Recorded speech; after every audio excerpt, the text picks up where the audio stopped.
This is Flimsy Slimsy at your service. Welcome to My Man. So there has been a lot of mixed to negative reviews for the Happytime Murders, Brian Henson's R-rated featurette that is a total deviation from the kid-friendly Muppet franchise that his father created. After having seen the film for myself last night, while I won't go as far as to say it's a masterpiece, I will happily join Jeremy Johns in saying that this film is a fun time at the movies and definitely worth seeing. So what's the movie about? Well, it takes place in a world where human beings and puppets live alongside each other, but not in peace and harmony. Basically, in this world, puppets are a lot less respected, and the human beings are annoyed and or repulsed by how different they are. Phil Phillips, the very first puppet in this world to become a police officer, is demoted to a job as a private investigator after one pursuit of a gunman goes terribly awry and almost results in the loss of his partner Melissa McCarthy's life. After this incident, the entire LAPD also takes a vow to never again allow a puppet to be a cop. Phil's life goes on, but suddenly one day a puppet gets shot to death who turns out to be the known puppet actor of Mr. Bumblypants, a character on a family sitcom called the Happytime Gang. When Phil starts approaching and having discussions with the sitcom's other cast members in an attempt to find the killer of Mr. Bumblypants, the other cast members begin dropping dead one by one. In the wake of this, Police Lieutenant Banning puts Phil and his former partner together to work on the case, much to their disgust. As heat rises, things begin to point more and more towards Phil, who seems to always turn up somehow at the murder of each Happytime cast member, and soon enough, he's running from the law. At this point, his partner is left with a question to answer and a decision to make. That decision? To help Phil run or turn him in. The question, is he involved with the murders or is he innocent?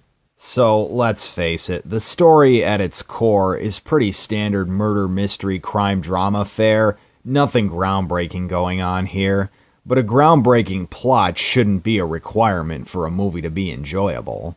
A great many people have been calling the film boring and unfunny.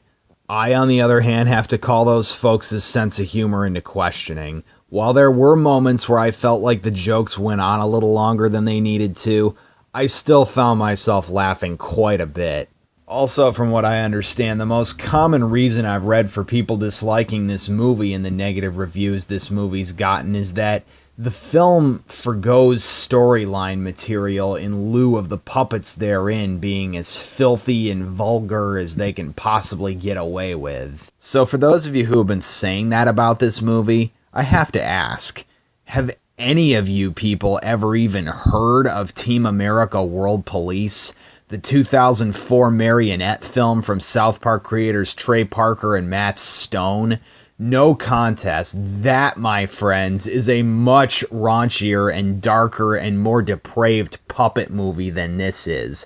I wouldn't be surprised in the least if the same people who said that about this movie turned out to be the same people who loved on Sausage Party, Ted, and Tarantino's The Hateful Eight, all of which are movies with much more deliberate and pervasive vulgarity than that of this film. Make no mistake, the Happytime Murders is definitely not a movie you want to take your children to, especially for the one scene viewable in the Red Band trailer that makes use of a lot of silly string, although I won't say for what purpose. But even so, even I was surprised at just how the vulgarity in this film, while maintaining an undeniable presence, didn't seem anywhere near as contrived and in-your-face as it did in those other aforementioned movies. I will be the first to admit that this film does go off on a few naughty tangents, very naughty at that, but even those moments are incorporated skillfully and made me laugh a lot. The other thing other reviewers seem to be forgetting is that the story of this movie takes place in a world of rampant crime. So whether puppets are involved or not, I think we can all agree that in movies with this setting and ones with the desire to bring that gritty realism to the forefront, characters are going to cuss, there's bound to be violence, murder, drinking, drug use, and possibly even sex. So this probably would have been an R-rated movie with or without the puppets. Now, I admit, when I found out that Melissa McCarthy was playing the female lead in this movie, I was not amused at all. But I have to hand it to her. She did a really good job in this movie, and her chemistry with Phil Phillips, the central puppet character, was superb.